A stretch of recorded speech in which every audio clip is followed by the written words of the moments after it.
మా తండ్రి నల్లపురెడ్డి శ్రీనివాసులరెడ్డి మాకు మాట్లాడే విధానం నేర్పించారని కోవూరు ఎమ్మెల్యే నల్లపురెడ్డి ప్రసన్న కుమార్ రెడ్డి అన్నారు. ఆయన బుచ్చిరెడ్డిపాలెం మండలం రెడ్డిపాలెంలో ఎన్నికల ప్రచారం నిర్వహించారు. ఈ సందర్భంగా ఆయన ప్రజల్ని ఉద్దేశించి మాట్లాడారు. నేను అభివృద్ధి ఎక్కడ చేశానో ప్రతి ఒక్కరికి తెలుసని, అందరూ తమ కోవూరు నియోజకవర్గాన్ని పరిశీలించుకోవచ్చని ఆయన పేర్కొన్నారు. రానున్న రోజుల్లో మరింత అభివృద్ధి చేస్తామని, గ్రామ సమస్యలు పరిష్కరిస్తామని ఆయన తెలిపారు. ఈ సందర్భంగా వృద్ధులు, మహిళలు తండోపతండాలుగా వచ్చారు. ఎలక్షన్స్ వచ్చాయని ఏదో మీ ముందు వచ్చి వాగ్దానాలు చేయడం, మర్చిపోవడం మా కుటుంబానికి లేదు. దాదాపు ఈ నియోజకవర్గంలో 11 సార్లు పోటీ చేశాం. నేను, మా తండ్రి గారు 9 సార్లు గెలిపించారు మీరు. ఈ నియోజకవర్గంలో ప్రజలందరూ కూడా చాలా చైతన్యవంతులు. ప్రశాంత్ రెడ్డి ఇక్కడ జీబు మీద మాట్లాడిన మాటలు మీరు విన్నారో లేదో ఒక్కసారి గుర్తు చేస్తాను మీకు. జగన్మోహన్ రెడ్డి గారు ఇచ్చే సంక్షేమ పథకాలకు ప్రజలందరూ కూడా సోంబేర్లు అయిపోతున్నారని మాట్లాడింది. విన్నారు కదా? ఏమ్మా విన్నారు కదా? సోంబేర్లు అవుతున్నారా జగన్మోహన్ రెడ్డి గారు ఇచ్చిన పథకాలకి?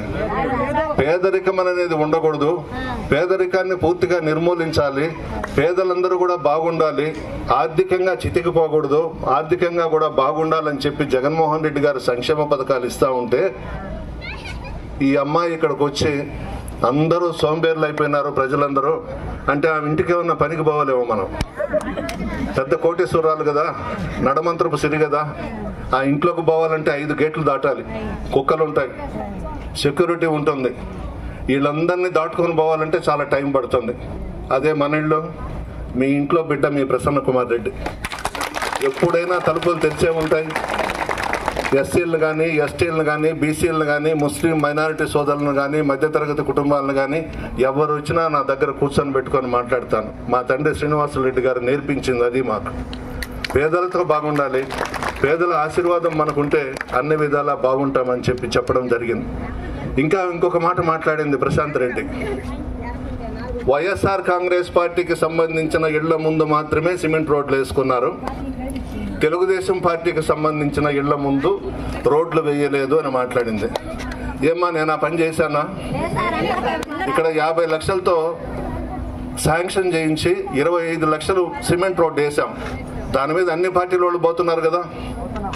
అది వైఎస్ఆర్ కాంగ్రెస్ పార్టీ రోడ్డు. అది సచివాలయానికి సంబంధించి 20 లక్షలు ఇచ్చాం. గడప గడపకు మన ప్రభుత్వం కార్యక్రమంలో భాగంగా నేను మన ఇళ్లకు వచ్చినప్పుడు అవి కూడా చేయించాం. ఇప్పుడు అవి తిరిగిందంతా మనం వేసిన రోడ్లే జీబెక్కి.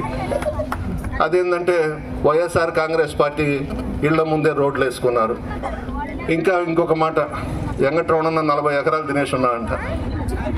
వెంకటరమణ అన్నిందంటే దాంట్లో నాకు భాగస్వామ్యం ఉంది.